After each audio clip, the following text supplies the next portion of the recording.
कभी सोचा है हमारे आसपास एक ऐसी ताकत है जो हर पल हर जगह हमारे साथ होती है, लेकिन हम अक्सर उस पर ध्यान ही नहीं देते।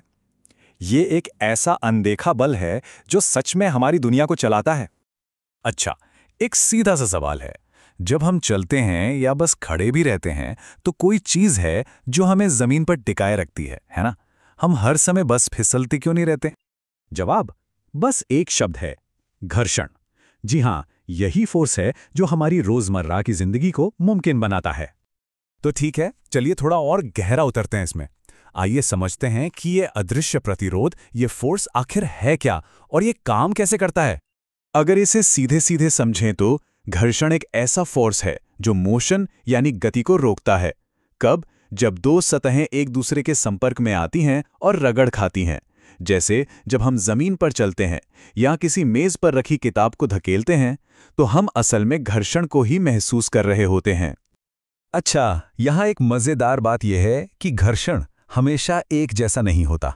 मतलब जैसी सिचुएशन वैसा इसका रूप। देखिए, इसके 3 मेन टाइप्स होते हैं। पहला है स्थैतिक घर्षण। ये किसी रुकी हुई चीज को अपनी जगह से हिलने से रोकता है। जैसे किसी भारी बक्से को पहली बार धकेलने में जो जोर लगता है ना, वो इसी की वजह से है। दूसरा है गतिज घर्षण। ये पहले से चल रही चीज को धीमा कर देता है, जैसे पेडल मारना बंद करने पर साइकिल धीरे धीरे रुक जाती है। और तीसरा है लोटने घर्षण, जो पहियों जैसी गोल चीजों पर काम करता है। तो अब जब ये समझ आ गया है कि घर्षण क्या है, तो सवाल उठता है, ये हमारे लिए इतना जरूरी क्यों है?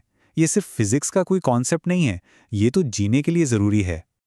सच तो ये है कि घर्षण हमारी जिंदगी में कई जरूरी भूमिकाएं निभाता है। चलिए इसके 4 सबसे बड़े किरदारों पर एक नजर डालते हैं। सबसे पहले तो चलना। ये इतना आसान कैसे है? वो इसलिए क्योंकि हमारे जूतों और जमीन के बीच का घर्षण एक पकड़ बनाता है। इसी पकड़ की वजह से हम आगे बढ़ पाते हैं। इसके बिना तो हर कदम एक मुश्किल जंग होती। अब रुकने के बारे में सोचिए। जब साइकिल के ब्रेक लगाते हैं तो ब्रेक पैड पहिए को जोर से पकड़ते हैं। उनके बीच का घर्षण गति को गर्मी में बदल देता है और बस साइकिल सुरक्षित रूप से रुक जाती है। और यही चीज सिर्फ साइकिल पर ही नहीं बल्कि बड़े पैमाने पर भी काम करती है। गाड़ियों के टायरों और सड़क के बीच का घर्षण ही उनकी स्पीड, डायरेक्शन और स्टेबिलिटी को कंट्रोल करता है। ये वही पकड़ है जो गाड़ियों को काबू में रखती है। और ऐसा नहीं है कि ये सिर्फ बड़ी बड़ी मशीनों में ही काम आता है। अरे, लिखने जैसा छोटा सा काम भी तो घर्षण पर ही निर्भर करता है। पेन की नोक और कागज के बीच का घर्षण ही स्याही को कागज पर आने देता है। इसके बिना हमारे शब्द शायद कभी कागज पर उतरते ही नहीं। पर रुकिए, कहानी यहीं खत्म नहीं होती। हर सिक्के के 2 पहलू होते हैं, है ना? घर्षण का भी कुछ ऐसा ही है। ये जितना जरूरी है, कभी कभी उतनी ही बड़ी रुकावट भी बन जाता है। यहां हम दोनों पहलुओं को एक साथ देख सकते हैं।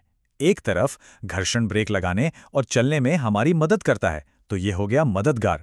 लेकिन दूसरी तरफ यही घर्षण गाड़ियों को तेज होने से रोकता है और भारी सामान को हिलाना मुश्किल बना देता है, तो ये बन गया एक बाधा। इस बात को समझने का सबसे अच्छा तरीका ये उदाहरण है। बर्फ पर घर्षण बहुत बहुत कम होता है और इसीलिए उस पर फिसलना कितना आसान हो जाता है ना? ये एक परफेक्ट एग्जाम्पल है कि जब जरूरत के हिसाब से घर्षण ना हो तो क्या होता है। तो चलिए, अब तक जो कुछ भी हमने समझा है उसे फटाफट समेट लेते हैं और इस जरूरी फोर्स पर एक आखिरी नजर डालते हैं। तो कुछ मुख्य बातें जो हमें याद रखनी है। पहली, घर्षण गति को रोकने वाला एक बल है।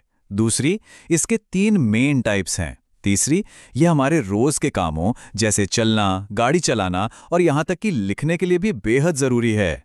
और सबसे बड़ी बात, इसके बिना हमारी दुनिया वैसी नहीं होती जैसी आज है।